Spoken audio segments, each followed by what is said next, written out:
शांती। आज आहे 29 नोव्हेंबर 2025 ची मुरली।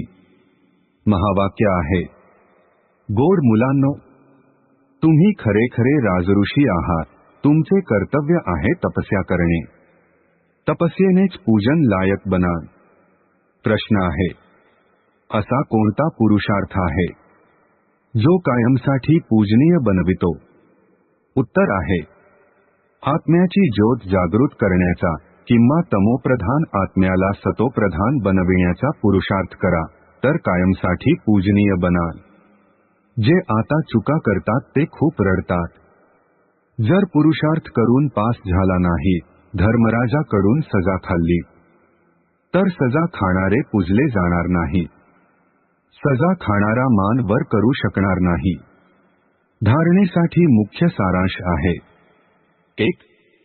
जसे बाबा सदैव मुलांच्यासाठी सुखदायी आहे, असे सुखदायी बनायचे आहे। सर्वांना जीवनमुक्तीचा रस्ता सांगायचा आहे। 2. देही अभिमानी बनण्याची तपस्या करायची आहे।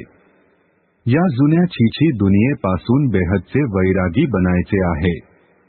आजचे वरदान आहे, प्रत्येकाच्या विशेषतेला स्मृतीमध्ये ठेवून विश्वासू बनून एकमत संघटन बनविणारे सर्वांचे शुभचिंतक भव।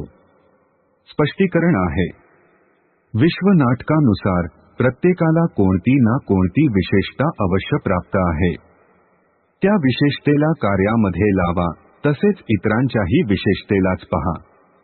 एकमेकांशी फेथफुल अर्थात विश्वासू बनून रहा, तर त्यांच्या गोष्टींचा भाव बदलेल। जेव्हा प्रत्येकाच्या विशेषतेला बघाल, तेव्हा अनेक असूनही एक असल्याप्रमाणे दिसाल। संघटन एकमत होईल।